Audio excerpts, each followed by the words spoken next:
Good evening and welcome to Code Red ClimateCon and Magical Thinking on Net Zero. This is a Friends of Science production and we're coming to you from Calgary, Alberta, Canada. Tonight we're going to be looking at an overview of expert comments on the Intergovernmental Panel on Climate Change, IPCC AR6 report.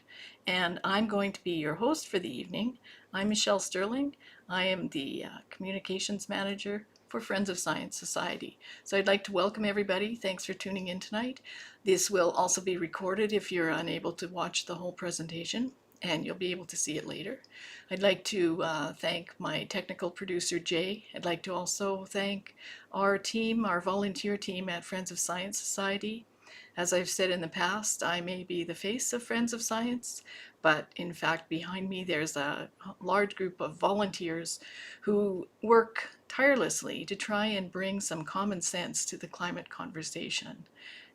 Friends of Science Society is a non-profit society. We run on memberships, subscribers, donations, and we operate on about $150,000 a year. We don't take government money. And that's nothing compared to all the big environmental groups, which are tax-subsidized charities to begin with, and they often get millions of dollars in grants from the federal, provincial, and even municipal governments. So they're all crying climate catastrophe. And if you've seen any of their material post IPCC report release, they're just having a field day claiming that there's a climate catastrophe and you should send them more money. But in fact, I'm going to show you tonight that there's not really such a big catastrophe out there. And in large part, it's because the IPCC is no longer referencing what's called the RCP 8.5. This is a scenario that is catastrophic, but it's completely implausible. So this is what they've referenced in their last report, IPCC SR 1.5, and that's where the climate emergency originates. But we'll have a look at some other expert comments tonight, and we'll just walk through the PowerPoint, and then later on we'll look at Magical Thinking by Robert Lyman, and you'll get a glimpse of whether or not it's really feasible to go net zero. So let's go on with the show, and let's see what's up next. So this is the report that I just referred to, the IPCC SR 1.5. This was a report that was issued in 2018, and the source of the catastrophe thinking lies within this report, and you can see it actually here on the cover. If you see this artistic line going way up, that's an artistic representation of RCP 8.5. And if you look down here, these are cooler temperatures, as indicated by the colors. These are the other scenarios.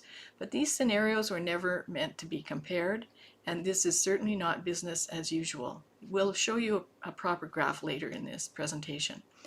But from that scary point, we jump to now, Climate Change 2021, and this is the first part of the IPCC reports. They usually have 3 parts, so this is the physical science basis. And what the media and government policymakers read is what's called the Summary for Policymakers. So this is about usually 30 to 40 pages long. This one happens to be about 41 pages long. And again, you can see a very artistic cover here, bright red on the top. I wonder what that means.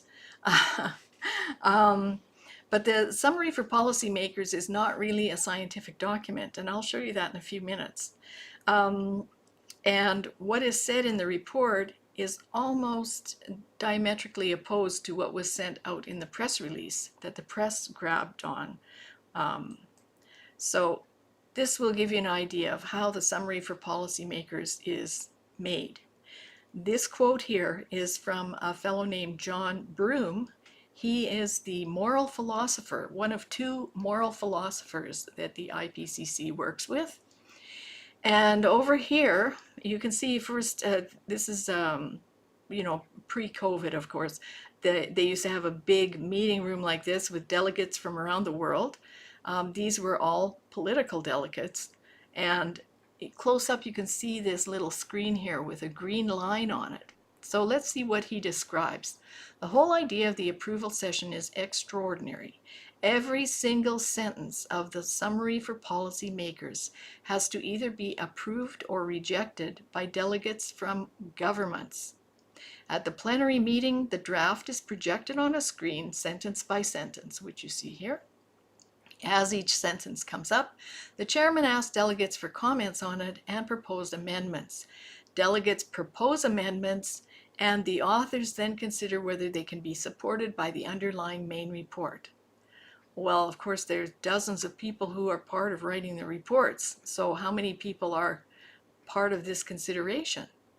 The rule is that a sentence is approved only if it is supported by the main report and only if there's consensus on approving it among the delegates. When the haggling on a sentence is concluded and a consensus obtained, the chairman brings down the gavel. The approved sentence is highlighted on the screen in green, and we can see this must have been an approved sentence. And the discussion moves to the next sentence. Very gradually, green highlighting spreads through the report. 5 days, Monday to Friday, were set aside for approving the whole 30 pages by this means. So, I'm sorry I'm laughing so much here, but I don't think very many people in the world know that that's the process. So of course they do say that the SPM should, that's summary for policymakers, that it should reflect the science of the report. But we know there's been instances when the SPM has been written and then they've gone back and actually changed the report to match the SPM.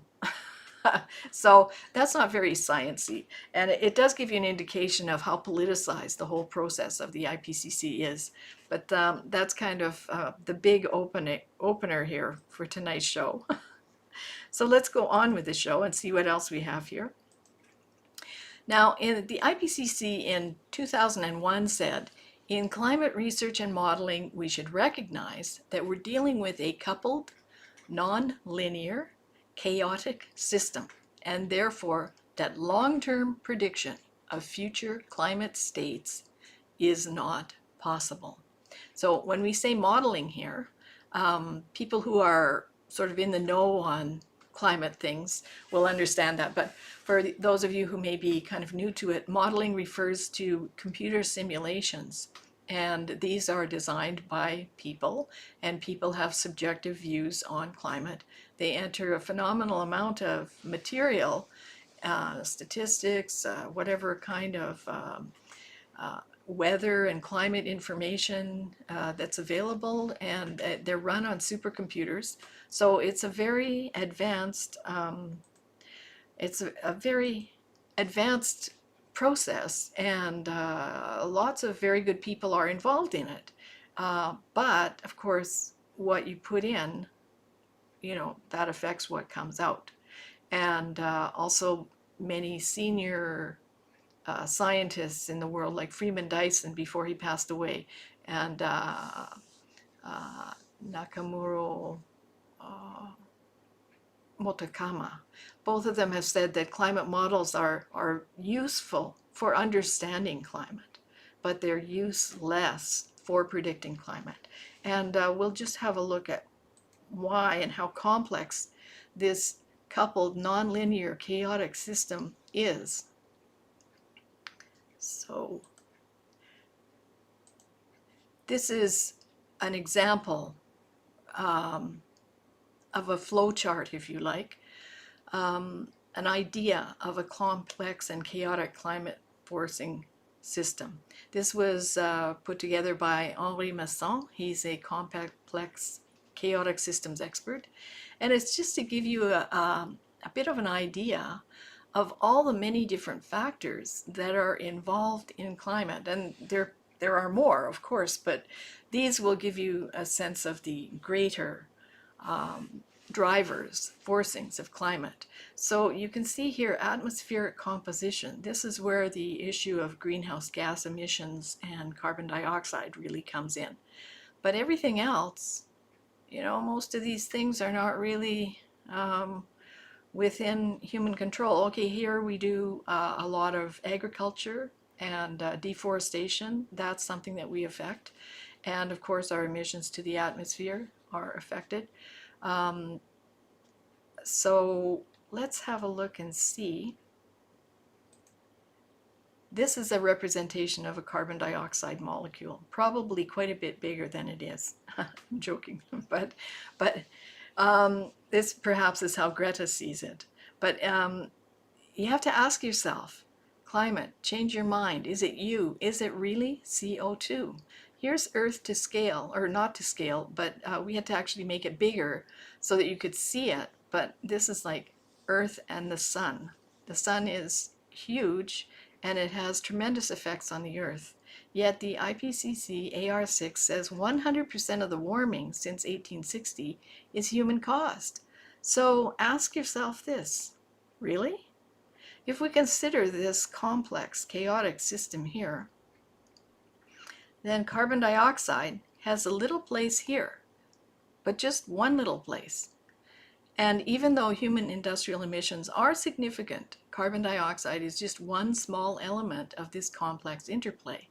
And if we look over here, you can see many of the climate factors that are directly and indirectly affected by the sun. So wind flow, heating, the aurora, magnetic fields, tidal forcing, storm forcing, currents, and again, composition of the atmosphere.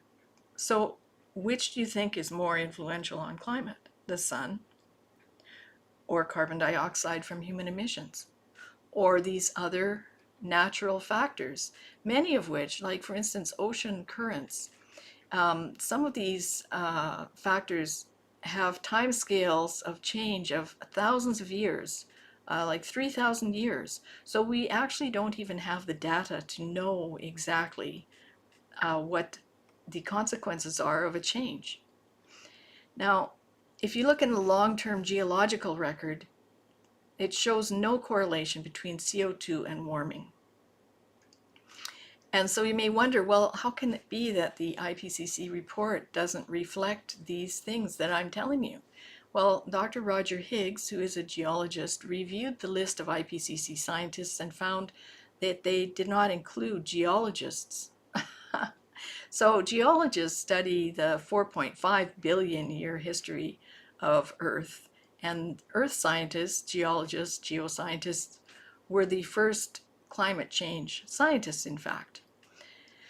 Now the IPCC says that they believe here on SPM 5, that's page 5, in footnote 9, they say that the period of 1850 to 1900 represents the earliest period of sufficiently global complete observations to estimate global surface temperature, and consistent with AR5, that's the previous big report, and SR 1.5, that's the smaller report that I showed you at the beginning, is used as an approximation for pre-industrial conditions. So temperature monitoring stations are shown here prior to 1860. So it's hard to believe that the IPCC has an accurate baseline. First of all, look at the top. Most of the land base on Earth is in the northern hemisphere, and about 1/6 of the land base of the Earth is in Russia. So there are very few temperature monitoring stations here. They're certainly not well distributed, and many of them have also not been maintained due to the fact that different political activities have taken place.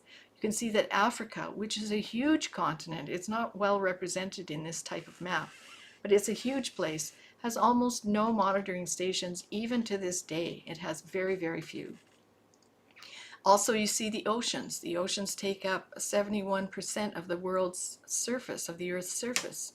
Well, in those days, there were certain paths that ships went on, and they did take temperature monitoring on ships. But these went on the same path, so they weren't actually monitoring the whole ocean. They were on whatever path that ship took. That's where they had data. And, you know, just to give you a bit of an idea, you know, back in the old days, this is a Galileo thermometer. So that's not what they were using in 1860. But I'm showing you this just as an example of some of the early thermometers that were used to try and determine what the temperature is. And these little balls of liquid interact with the temperature and they rise or fall. And then underneath there's a little pin hanging down here with the actual temperature. And whatever temperature is on it, that's how you read the temperature of the day. And of course today, you know, here's your typical temperature monitor. This of course is not the professional one. Just to give you an idea, you know, we're talking about 1 degree Celsius difference in temperature. Now of course the climate people will say yes, but we're talking about that globally, not just in one place. Okay, but you know, do you actually have equidistant monitoring? How can you say that this is an effective baseline? And quite a few people also have concerns that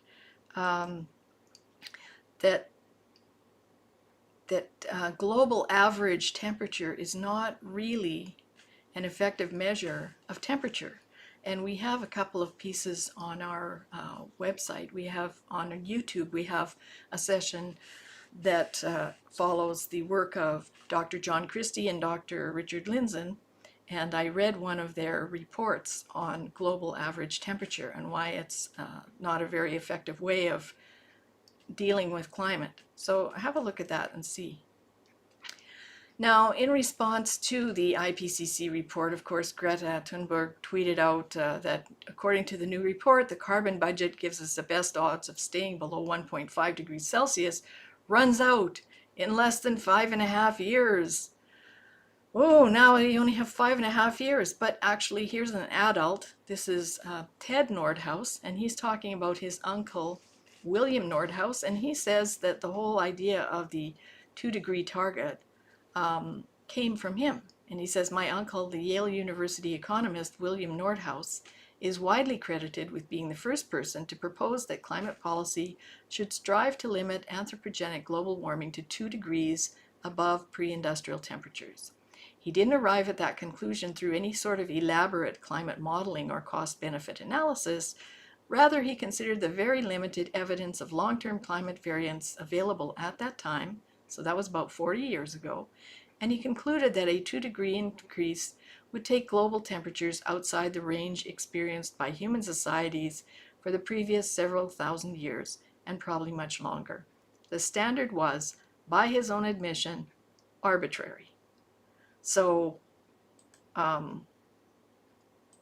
we're planning to turn our economies upside down over an arbitrary target that William Nordhaus set 40 years ago, and that's based entirely on carbon dioxide and greenhouse gas emissions, and that excludes many of the other complex, chaotic forcings that I showed you at the beginning.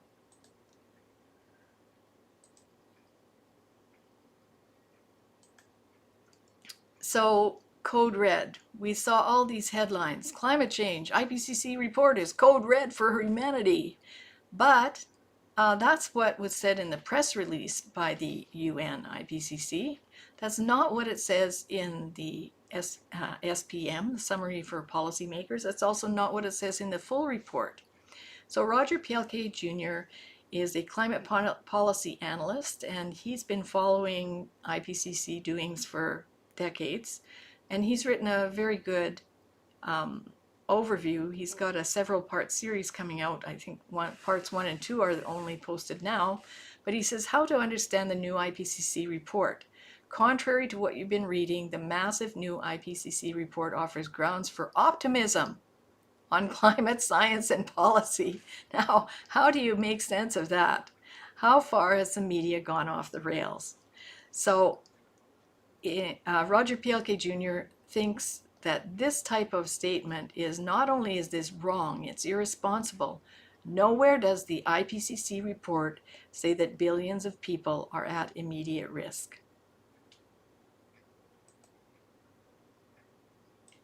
So just imagine, you know, millions of people, millions of children have already been scared to death because of this type of claim that we've only got 5 years left now and it's code red for humanity. when in fact that's not what the science says. So let's go further and see what the science does say. And just so you know, the IPCC report itself is 4,000 pages long. So most of your policymakers, your politicians, will never ever read it.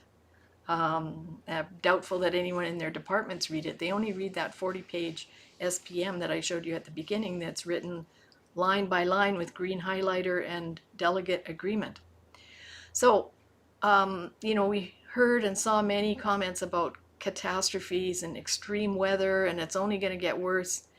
But actually, Pielke Jr. says that the IPCC Working Group 1, that's the physical sciences, recognizes disaster normalization, meaning like it's something that happens. So he says, great, there's 54 studies that the IPCC could have cited in this literature. 53 of the 54 claim no attribution of disaster losses to climate change, and 1 of 54 claims attribution to climate change. Which papers were cited by the IPCC? Only 1, the 1 of 54. So isn't that crazy? So on Twitter, he's posted a whole list of all these different reports, and also he has a book out. I think there's an updated version of it.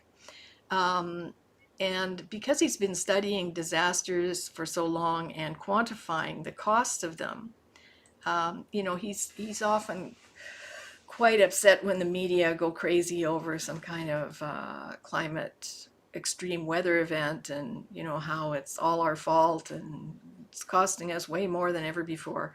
Well, he's worked with insurance companies, he's worked as consulting on these things and tracking all these trends. And he at one point offered this book, a PDF of this book, free of charge to any journalist who would want it. He tweeted that out, and I accepted his offer. It's an amazing book. It's very enlightening. It shows you that these extreme weather events and the consequences and costs are not at all what has portrayed in the media. So I hope if there are media people listening that they will get this book. I don't know if he still has the free offer up, but get the book. It's not that expensive, and learn about this and stop scaring people. Shall we look and see here in part 2? He says, Code Red on extreme weather? Nope. These conclusions of the IPCC, and presented in the language of the IPCC below, and he's talking about his article, indicate that it's simply incorrect to claim that on climate timescales, the frequency or intensity of extreme weather and climate events has increased for flooding, drought, meteorological or hydrological, tropical cyclones, winter storms, thunderstorms, tornadoes, hail, lightning, or extreme winds, so storms of any type. So what he's saying is that there is no increase, according to the IPCC report, in frequency or intensity of extreme weather and climate events. None. But that's not what you're reading in the press. Now, here's another highlight. He sees this as the most important highlight. If you remember at the beginning, I showed you the cover of the IPCC SR 1.5 report and how it had that kind of crescendo graph on the cover, all artistically done.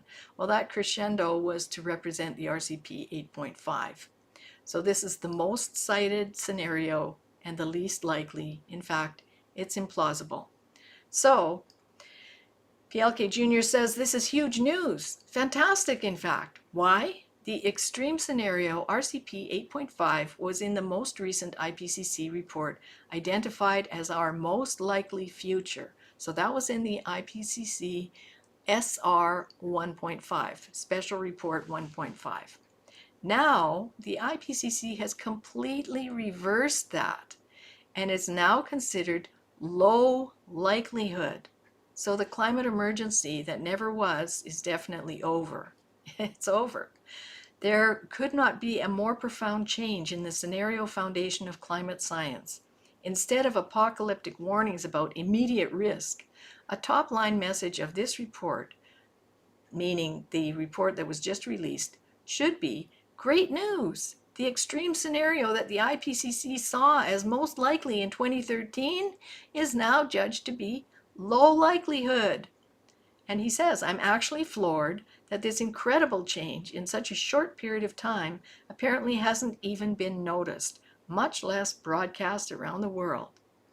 Now, in his discussion of the report, he does note that despite the fact that they don't attribute our future to the unlikely scenario of RCP 8.5, they do still refer to it 41.5% of the time in terms of mentions within the report. So it's still referenced quite heavily in the new report, even though, again, it's an implausible scenario.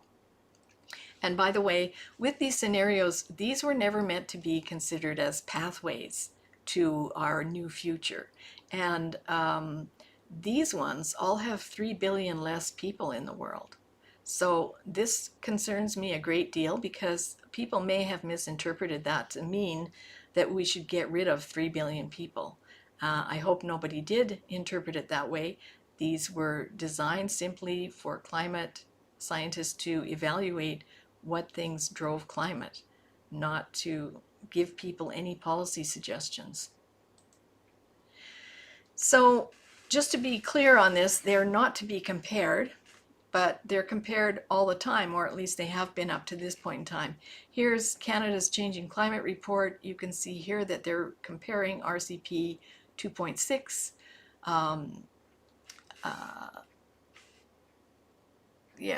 with RCP 8.5 and 2.6 with 8.5.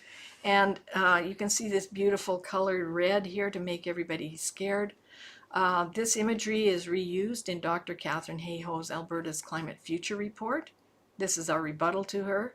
And you can see her improperly comparing these pathways in a public lecture here. This is a YouTube video. And she was at the University of Calgary comparing the 8.5 scenario, calling it business as usual, calling this business as usual, which it is not. This RCP 8.5 scenario includes 6 times the use of coal that we presently use today. And just that's not going to happen. Now, with regard to the RCP 8.5, Roger Pielke Jr. and Justin Ritchie have published this peer-reviewed study, which is called Distorting the View of Our Climate Future, the Misuse and Abuse of Climate Pathways and Scenarios. It's a very good paper. Even someone like myself, who's a layperson, can read it and understand most of it. You get the drift, certainly, that they have been relying on this scary, implausible scenario for most of the research that's been going on. Most of the papers are based on that. So climate science is quite skewed in that regard. And Roger Pielke Jr. also has a blog post called The Unstoppable Motion of Faulty Science, something to that effect. Can't remember right now off the top of my head. Anyway, at the beginning of it, he does a short intro and he talks about how thousands of research papers have been published on breast cancer, only to find out many, many years later that the people using certain lines of cancer cells were actually using a skin cancer cell and not a breast cancer cell. So all of that previous research was based on faulty and outdated and wrong material. And he makes a comparison to the use and misuse of RCP 8.5 in the climate community. So he's showing that, yes, it does happen in science, where sometimes a group of people or scientists, get on a certain track and they continue without ever sort of checking back to see if the original premise is true. And that's been a very serious problem, and one that he addresses with his colleague Justin Ritchie in that paper. So Clintel is a group of more than 900 scientists and scholars. Their home base is in Holland. They were the group that issued a statement to the IPCC the year that Greta appeared there. And their statement was that there's no climate emergency. They already knew that then. But they issued a statement about the IPCC report, and it's on their website. And they also reference an article that came out in Science magazine a week before this report, that the UN Climate Panel confronts implausibly hot forecasts of future warming. So the climate models that are used for basing climate policy were found to be running way too hot, implausibly hot, just wrong. Even Gavin Schmidt, who is kind of the one of the foremost scientists in the climate modeling world of NASA GISS, even he said they were just wrong. So here's the statement, part of the statement from Clintel. Surprisingly, climate scientists from IPCC circles only last week admitted that their new AR6 generation of climate models are overheated and therefore too alarmist. So that refers to this article. The admission also raises questions on the reliability of temperature forecasts of the IPCC previous generation of models in the 2014 AR5 report, which used an extremely high RCP 8.5 emission scenario, often inappropriately touted as a business as usual case and used to promote extreme climate action. Because of course, if we do have a climate emergency, and that's shown in that RCP 8.5 scenario, then of course you could convince people that extreme action is warranted. But if we don't have a climate emergency and we're not using that unrealistic, implausible scenario, then perhaps we should take more measured and reasoned action and be a bit more thoughtful, meaning we do have time. We don't have to frantically rush into anything, not even net zero, especially not net zero, as you'll see later. Okay, so now Professor Fritz Vahrenholt is a longtime German environmentalist. He's a past IPCC expert reviewer, a chemist, past environment minister of a couple of states there, author of several works on the sun's influence on climate. And he reportedly said that one notices in the report, meaning the new one, the new IPCC AR6 that came out, that is primarily political and less scientifically anchored. Well, yeah, as we saw off the top, they make it very political. And now he also rejects the Pages 2K, that's the name of the group who made this graph, which he calls the son of the hockey stick graph, which he says is as wrong as the model results.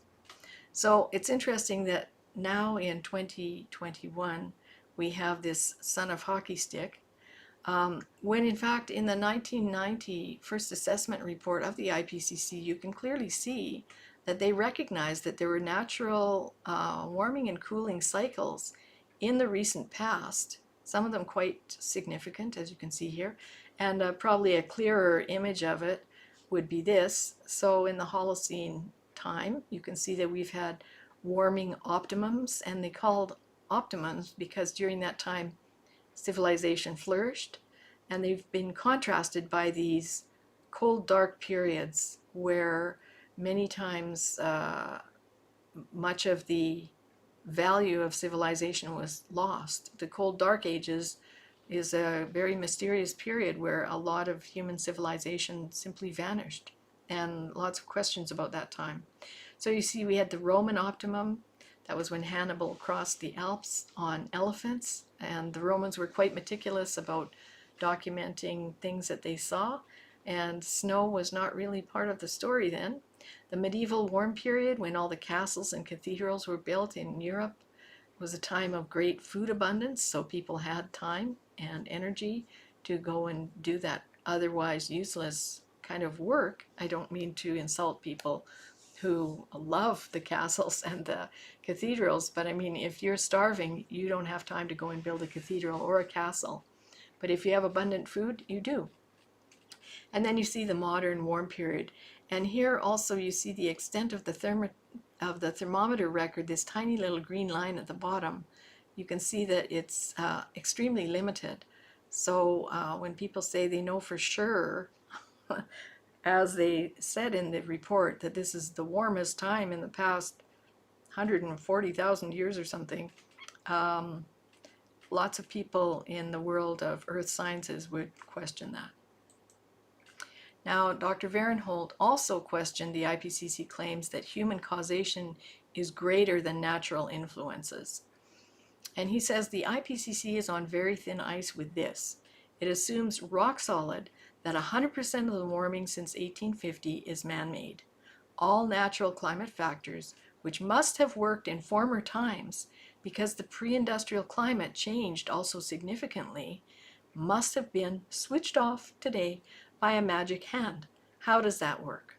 That's a pretty good question.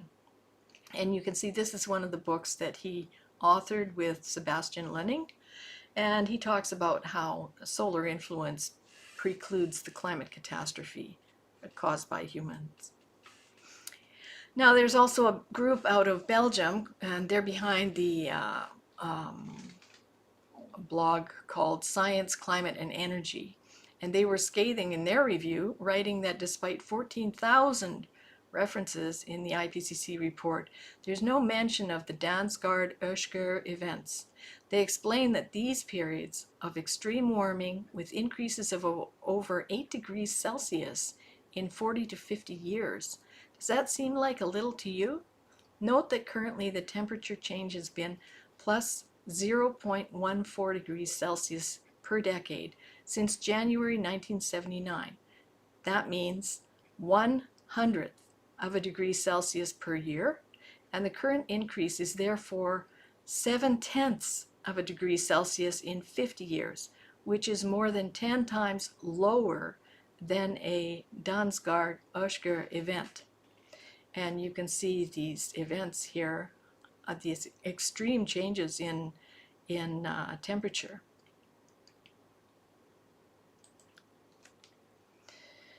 Now, one of our people had a look at the report as well and cites this particular section of the Summary for Policymakers, which says each of the last 4 decades has been successively warmer than any decade that preceded it since 1850. And Ron Davison says, I suspect the survivors of the dirty 30s, that's the 1930s, may have something to say about that. Measured temperatures were much hotter back then. If only the climate scientists of the time could have homogenized those temperatures down as easily as our climate scientists do. How much of the hottest years ever is due to homogenization? And you can see here, Great Depression dust storm at Cereal, Alberta. So it was so dry that nothing grew. The topsoil just blew across the prairies, buried farms, equipment, houses. It was terrible. Actually, my mom lived through part of that period, and she recalled how frightening it was. Just terribly frightening to see this big wall of dust rolling across the prairies and nothing you could do about it, and how the dust would just sift through all the cracks in the house. Of course, they didn't have very airtight houses then, but it was a completely different time than today. So some of the claims that are made in the report are almost comical if you have any depth of reading in human history.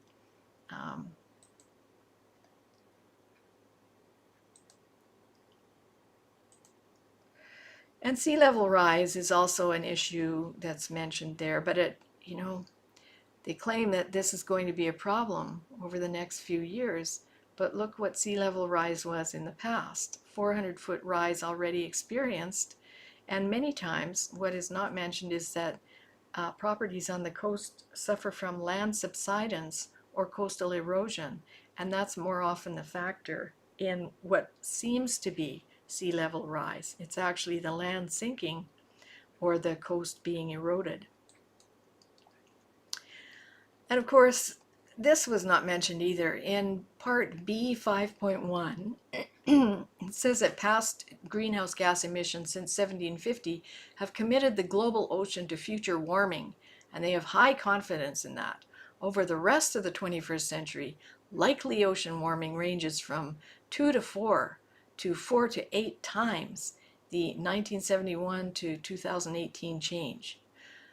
So they're talking about warming, that it will be irreversible, and that it's coming from greenhouse gas emissions.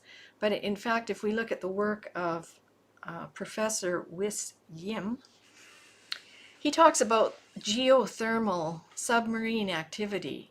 That means below the surface of the ocean. So here's, you can see this is also the map of the world here. South America, North America, you can see Russia here, Australia. So this is the Pacific Ocean, and this image plots out 3 different places where there were big underwater volcanic eruptions, geothermal activity. So it says here, global map of sea surface temperature anomalies showing the El Nino conditions on August 31st, 2015, under the influence of the Northern Pacific blob.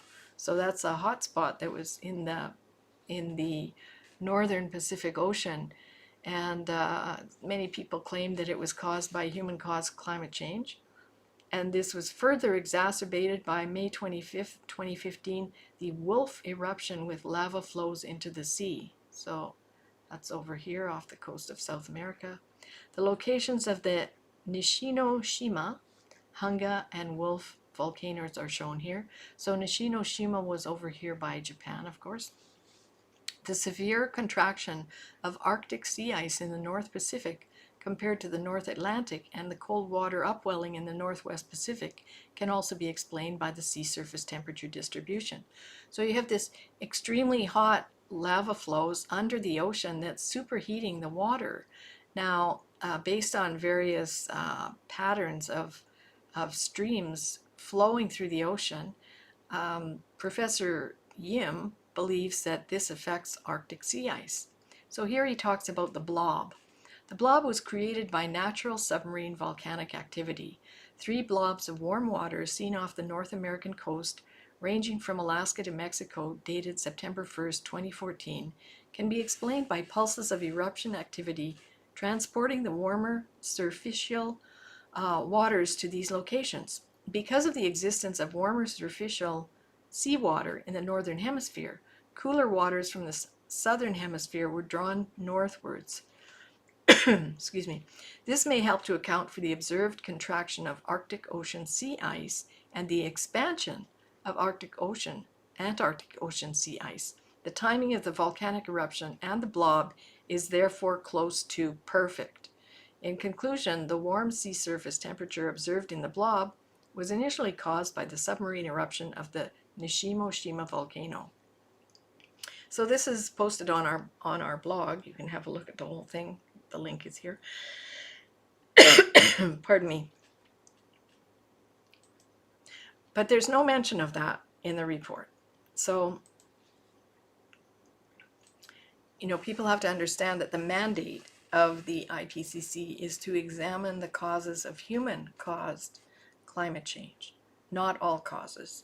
They do a cursory review of some natural causes, but it's really not in depth, and that's a very good example right there. So they're blaming on sea surface temperature on human causation, and in fact it may be related to geothermal activity under the ocean. So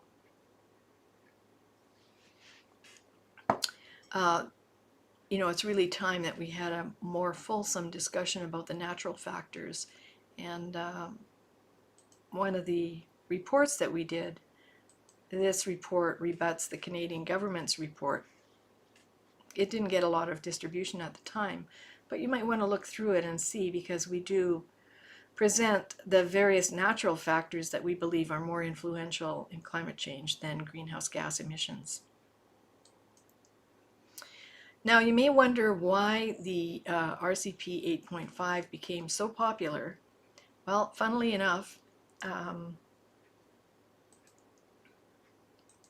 in 2013, the IPCC issued its AR5 report, and in section 9.2, they noted that there had not been any statistically significant warming for the past 15 years prior to the publication of the report.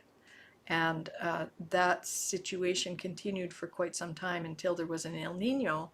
But the point being that at that time, Dr. Judith Curry testified to the U.S. Senate that, in her view, based on that evidence, carbon dioxide was not the control knob that can fine-tune climate. But what happened right after that in 2014 is that these green billionaires got together with a bunch of environmental groups and published a report called Risky Business that proliferated through the financial community, and it's all based on RCP 8.5, and RCP 8.5 is presented as if it's the business as usual case.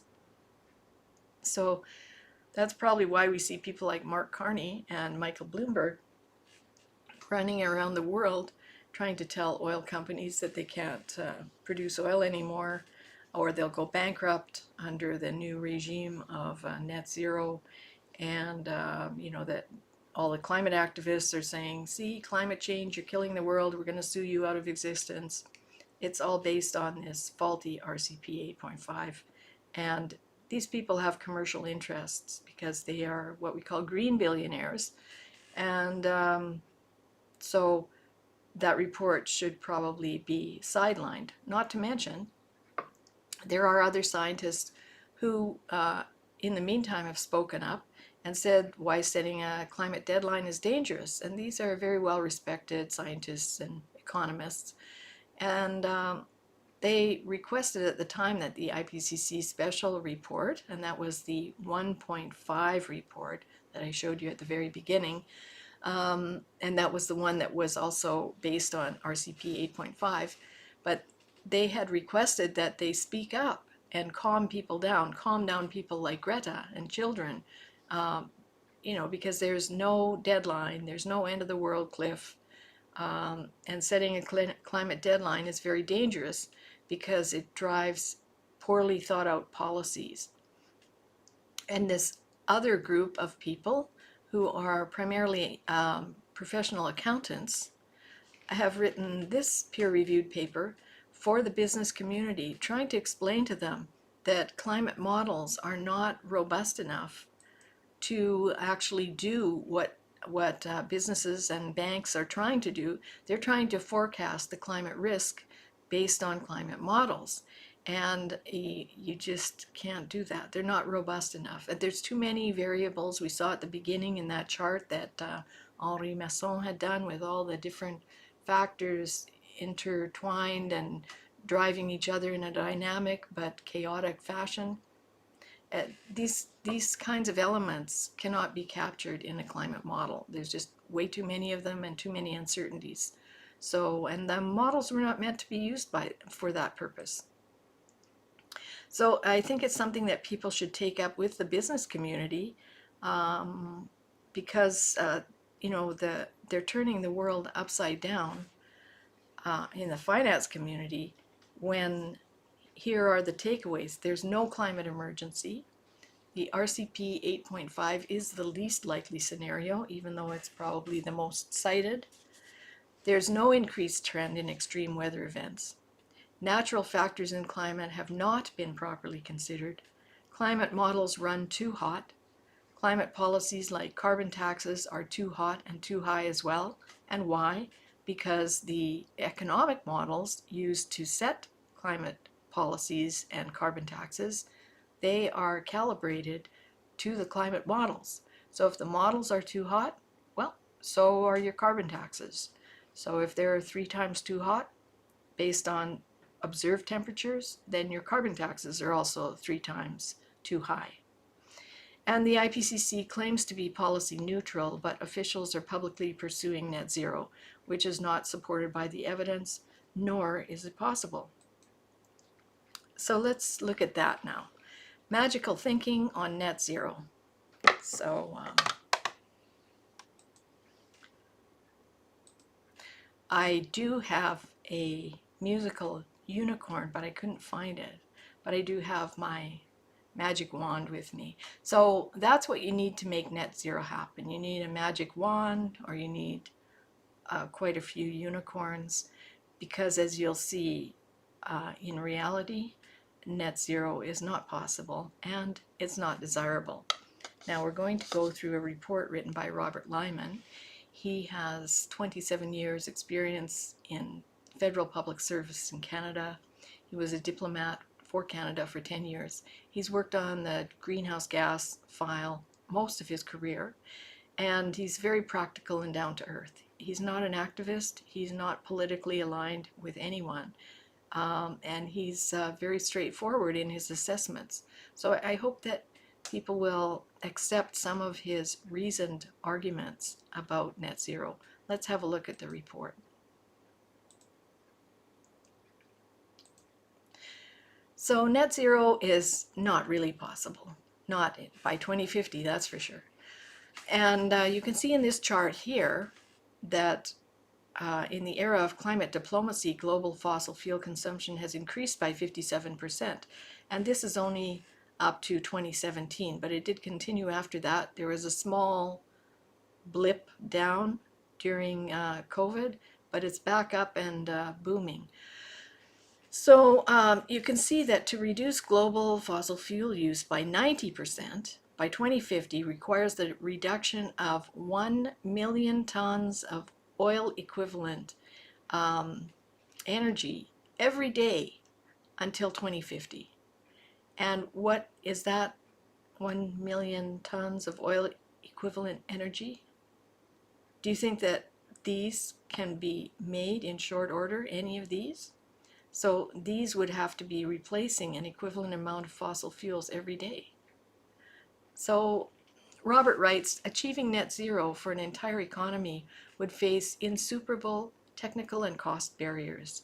It would demand unacceptable political changes for democratic societies, because today 84% of the primary energy needs of the world are met by oil, natural gas, and coal. 5% is met by renewable energy sources. 5. Net zero means increasing the uses of renewable energy entirely to replace the 84% of energy supplied by oil, natural gas, and coal, and doing that in less than 30 years. Just to be clear,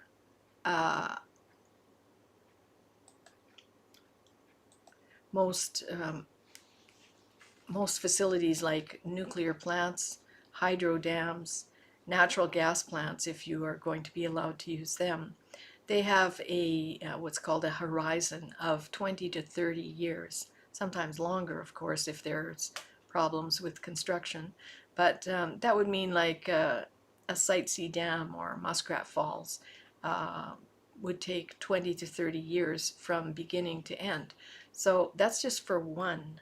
And in Canada right now, we don't have any new plans on the table for a new hydro dam, and both Site C and Muskrat Falls are tied up in technical and some legal issues.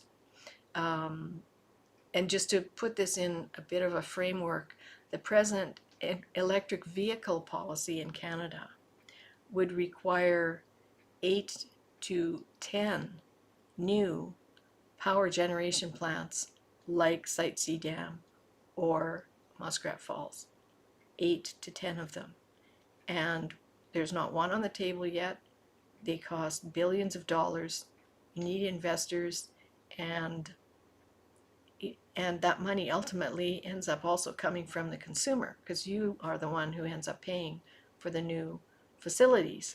So, these are very important issues, because if we make a mistake here, we will end up sitting in the dark and freezing, and we won't be able to go anywhere.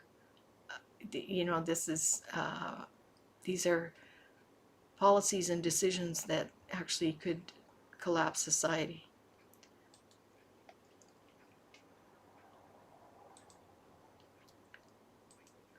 So many of the technologies that you'll hear environmental groups often talking about, well, we've got alternatives and they exist already, and it's just, big oil's in the way. That's why we can't get them done. Well, that's simply not true, because many of the following are examples of technologies that would be needed to meet net zero goals, like cellulosic ethanol as vehicle fuels. Well, if you start doing a lot of that, then you're going to be taking crops that are normally used for food and turning it into fuel. And that's happened to a very large extent in the States. And there's a report by excuse me, there's a report by NEXI, New England Complex Systems Institute, and in their report they showed that actually the corn ethanol subsidies and development of cornfields for ethanol fuel or food crops going in the fuel tank actually drove a lot of the civil unrest worldwide.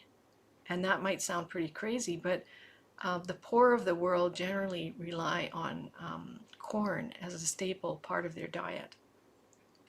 And the fact that I think 6 megatons of corn was moved off world markets and into gas tanks, and that was reflected and could be actually tracked.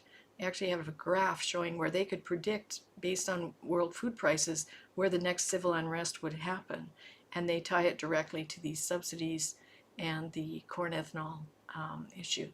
So you have to think about any one of these new improved ways of doing things also has some other kind of impact, and that's one of them.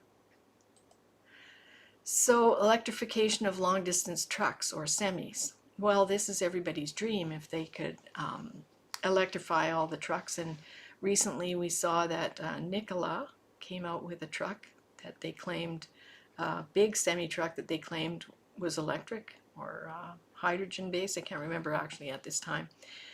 But unfortunately, there seems to be many legal and misrepresentation issues associated with that dream.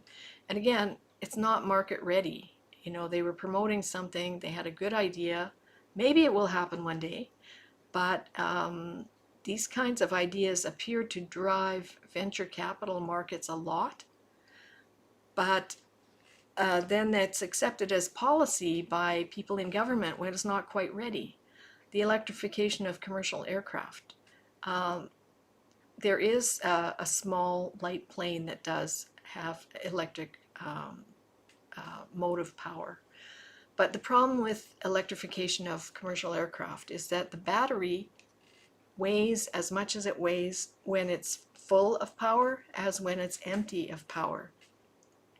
And the difference in a conventional airplane is that when it takes off, it's fully loaded with jet fuel. But as it flies, it gets lighter and lighter, which allows it to go farther and farther because it has less weight and to be more fuel efficient. And it gets lighter as it goes. So even if it has to put down, let's say it has to do a gliding landing or something like that because it runs out of fuel, because it's lighter, it can do that. But a battery for an aircraft of any size would be extremely heavy, and you don't have a lighter load when you run out of power. You have the same heavy load you had when you took off. So it's quite a different situation, and these are things that really need to be thought about. Grid-scale electricity storage and batteries. Well, we've got quite a few pieces on our blog done by our professional engineering team about grid-scale electricity storage, wind and solar. Batteries are phenomenally expensive. They're also potentially very dangerous. Everything has some risk to it, of course, but the types of materials used in some of these batteries, if ignited, cannot easily be put out. They're very difficult to manage. And this just recently happened in Australia, where a huge battery farm, one of the containers started on fire. They really had trouble putting it out. And again, these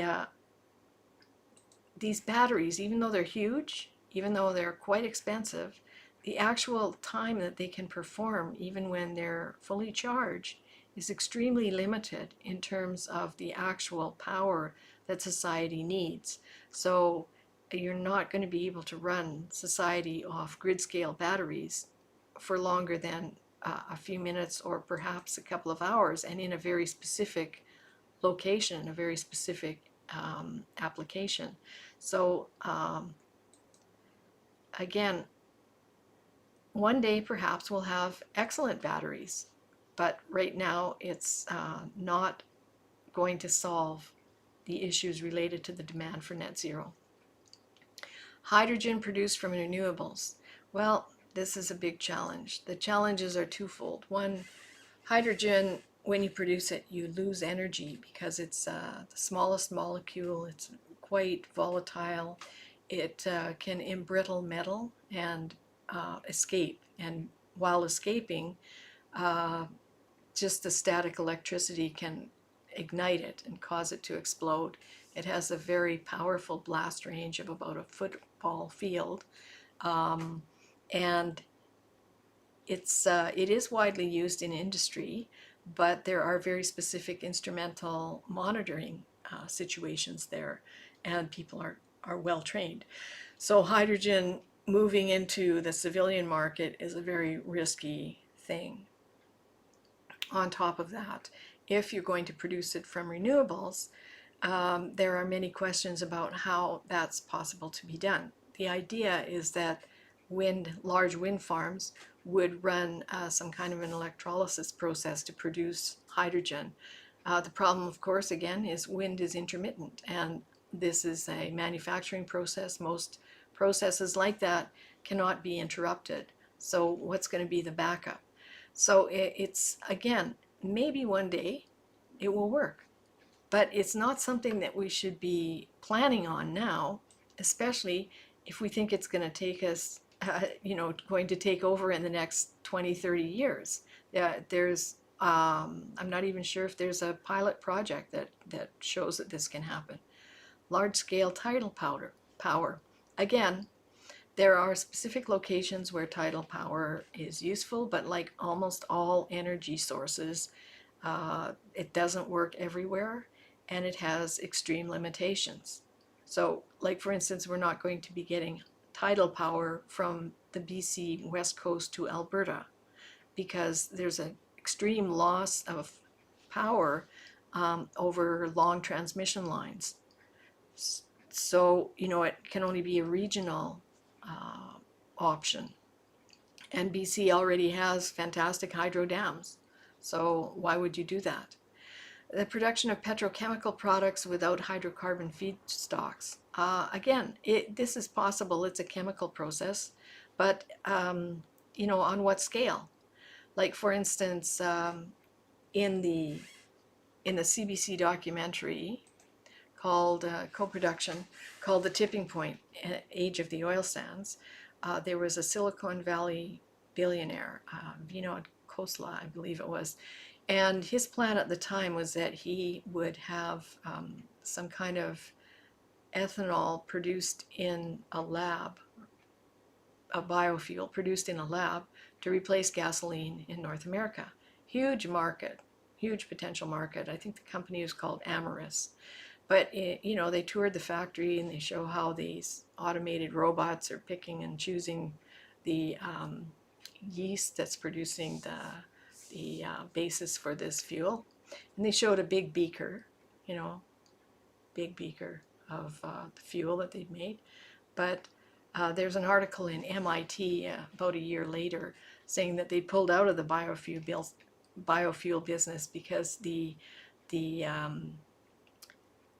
scale was unbelievable. They couldn't scale up. They just had no idea. And the world actually uses 1 cubic mile of oil every year. So the actual producing of these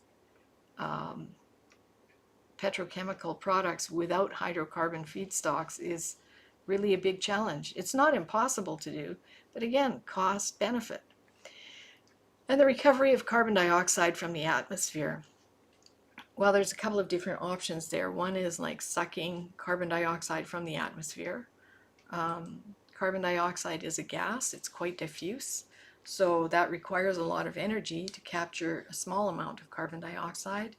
There are some other projects that are out there, ways of capturing carbon dioxide in a solid form. There's quite a few different projects going on, one where they're turning it into vodka. They all sound very interesting, but again, cost benefit. How much can be done and how much will it benefit us, like in the long run? And as Robert Lyman writes here, no one can predict when or even if the technologies listed above will reach the stage of commercial viability, let alone wide-scale commercial acceptance. So they're not simple challenges ahead if these are the choices we want to follow. And in fact, to reach net zero, the cost to consumers and the economy would be unacceptably high. And when I look at this picture, I think of the ocean coming and wiping out this idea, just washing it away, because it doesn't seem like a very good idea. And cost-benefit analysis, well, there isn't one. So in terms of Canada, and I know not everyone is who's listening is Canadian, but this will give you a bit of a ballpark. So the largest of these costs so far in Canada has been the loss in value of the energy and mining projects cancelled due directly and indirectly to climate policies. That's on the order of 196 billion over the period of 2014 to 2019. And so in the future, the industries most likely to be affected are petroleum, petrochemicals, mining, metal, refining, fabrication, cement, steel, pulp and paper, vehicle, and parts manufacture. Which of these can we do without? How can you have modern medicine without PPEs? How can you have modern medicine in the form of CT scanners, MRIs, hospital beds, sterile equipment without mining? How can you build a hospital without cement, without steel? How can you have an ambulance without all the parts? So I mean, I mentioned the healthcare issues because that's been on people's mind related to COVID, but just to put things in context, we cannot operate as a normal society without these things. So in other words, climate policies threaten to accelerate the de-industrialization of the Canadian economy and eliminate most of our productive and economically viable resource industries, imposing great harm on the regions now dependent on them. And there's a report here, Prosperity Foregone, which looks at some of the major losses to Canada due to climate policies. And how about the costs to Canada? Again, I apologize to our international viewers, but again, you can look at your own country and probably come up with some of these numbers as well. Costs to consumers or to taxpayers of over 300 existing federal and provincial government programs to reduce emissions, including contributions for mass transit infrastructure, have never been officially costed, but these are at least 10 billion a year. The cost to consumer of carbon taxes, 6.6 billion in 2021, 2022, and that will be rising to at least 28 billion per year in 2030, and much more after that. Costs of ratepayer subsidies to renewable energy for power generation, these are not costed across Canada, but 4 billion per year in Ontario, and these are due to rise sharply in Alberta and Saskatchewan. So we are subsidizing wind and solar that produces very little power. These are billions of dollars that are leaving the pockets of taxpayers, and for very questionable outcomes. You have to realize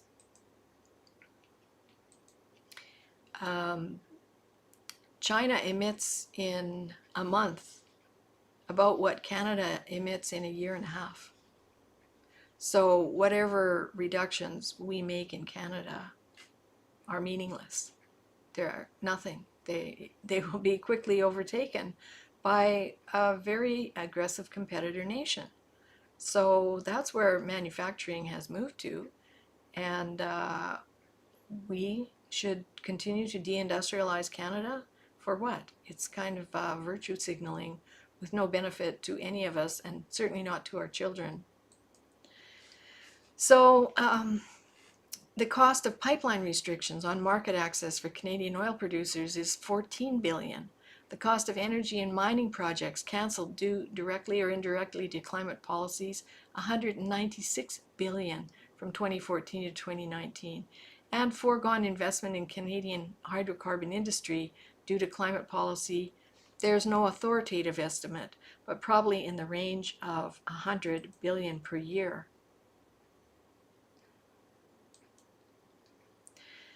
But there's another just practical problem. Let's not even think about Canada anymore. Let's just think about the world. The world cannot produce the materials needed for such a transition like net zero in the timeframes proposed. So here's a mine, nickel mine, goes deep, deep, deep into the ground. And, trucks drive up and down here with loads of nickel.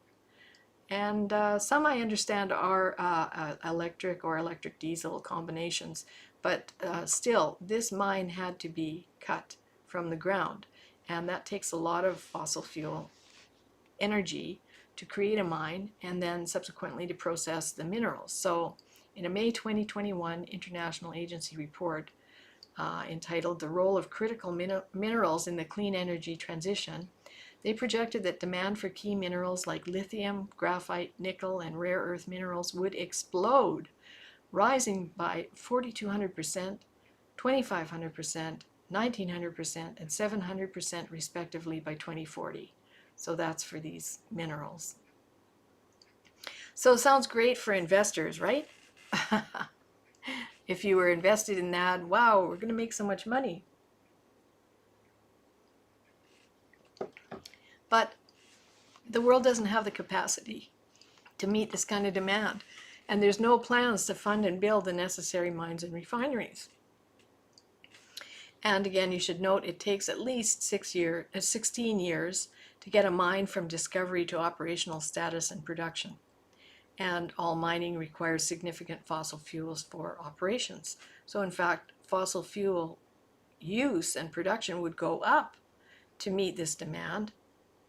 And how many mines could we put together in the space of 16 years? Not that many.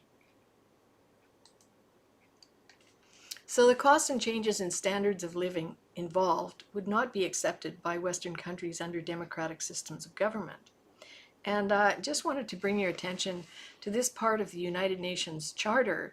Article 55 states that the objective of the UN Charter is higher standards of living, full employment, and conditions of economic and social progress and development. So that's the whole point of the UN Charter, and it looks like the UNFCCC and the IPCC with the net zero plans are actually breaching the original charter. Robert continues that there's no precedence for governments of democratic countries imposing such high costs on their citizens, such as those entailed in net zero policies. Even in countries governed by totalitarian regimes, as in the former Soviet Union, Nazi Germany, and today's China, where governments impose central planning and absolute state control, no country has sought to force the implementation of comprehensive changes where the results of the changes were known from the outset to sharply diminish the incomes and standards of living of the people governed. So here's a graphical display of what will happen meeting Canada's climate targets. And you can see the cutbacks, and the ultimate outcome is the end of Canada as we know it today, Back to the Future 1930s. So there's no just transition from this. There's no just transition out of this. It's not possible. It's a ludicrous transition. And even more ludicrous is the fact that non-OECD countries will continue to place their economic development objectives ahead of emissions reductions. So it's important to understand that when the UNFCCC, the United Nations Framework Convention on Climate Change, was formed in I think the charter was drawn up back in 1992. At that time, China was a developing country, and so was India, and many of the non-OECD countries were very, very poor and not very technologically advanced and not big manufacturing centers. And now China is, of course, right on the heels of the United States as a contender for the top industrial nation in the world. So many of the premises at the beginning don't really apply today in the same way that they did back then, and yet things like the Green Climate Fund, which was used to, it's an offer of $100 billion a year with no accountability to be given to these developing nations. And those developing nations would, of course, include China and India. Even wealthy Saudi Arabia would be able to apply to get that money. But bankrupt Greece would have to pay into it. So you can see how skewed these concepts are today. And no one seems willing to rewrite them or fix them or balance them in today's context. Furthermore, these emerging nations have huge growth in their demographics as well. So many people, especially in Europe and North America, may not be aware that their combined populations are only 15% of the world's total, that the population of Africa exceeds that combined total, and that the population of Asia is 4 times that large. So this is another Robert Lyman report called When Giants Arise.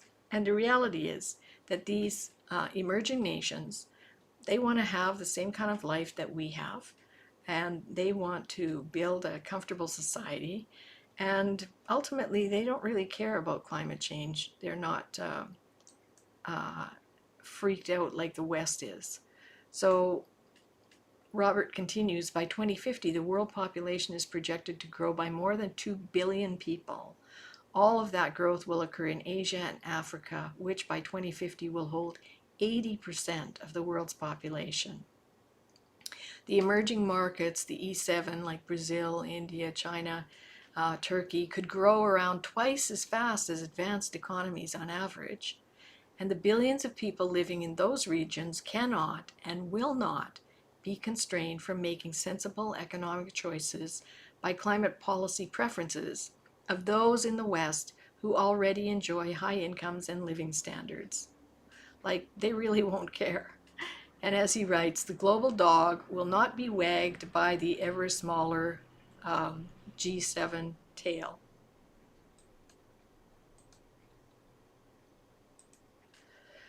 So the upshot of this presentation is that we do have time. That's the really good news.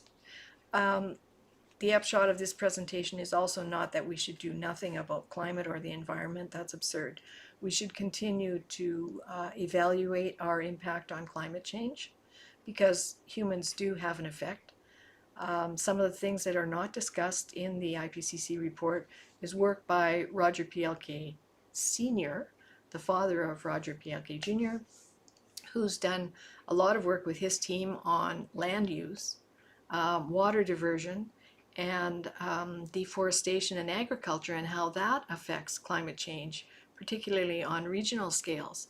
But it's almost not ever referred to in the climate community. And it's very important work and very practical, and you can actually see it in the work that he does. He's got a number of very good papers that helps you visualize the impacts of human activity.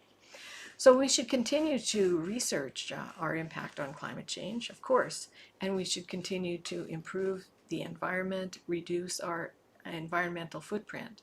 But we don't need to run in fear of the world hitting some crazy tipping point or falling off the cliff of a climate deadline. We do have time. And I think it's really time that we open up the discussion and that we hear from some of the people that I've referred to in this presentation, and they should be headline news, they should be front page news, and not our little friend Greta, who is a very impressive teenager. She's done amazing things, but she also has this huge carbon offset company behind her, and they're cashing in on climate fear. And people like Clintel, these are dedicated scientists who simply volunteer their time to try and make a more rational discussion in the world about climate policy and energy policies. So we do have time. We should not be driven by fear. And let's be calm, because there's no climate emergency.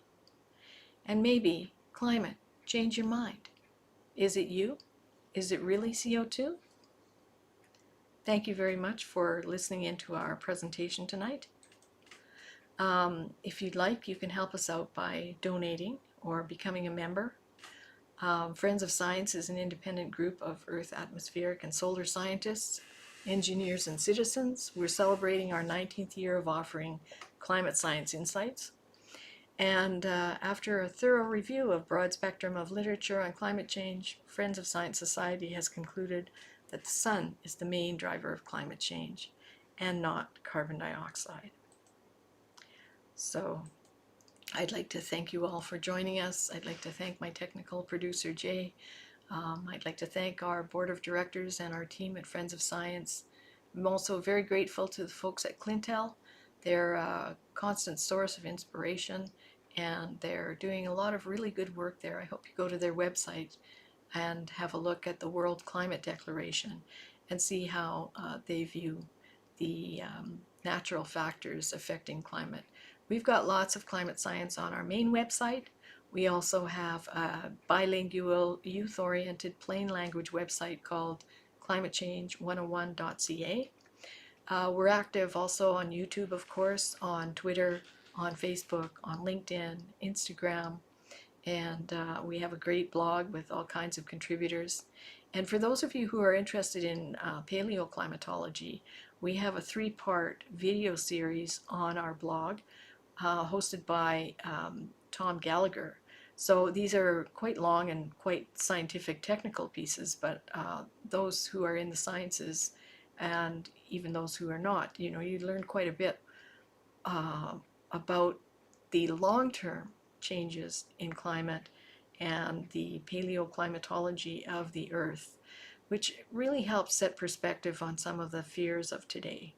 Because once you have a sort of a grasp of what happened in the long past, then you can calm down and consider a bit more thoughtfully the different aspects of climate change that we're considering today.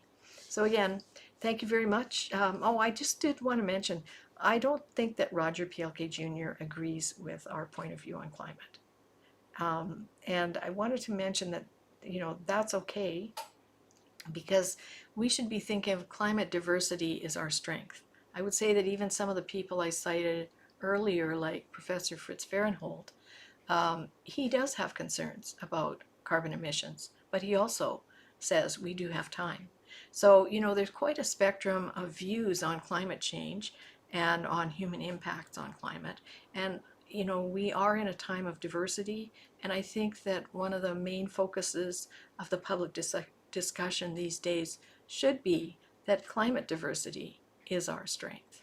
So I'd like to thank you again for joining us this evening. I hope you all have a good evening henceforth. For Friends of Science Society, I'm Michelle Stirling. Thank you and good night.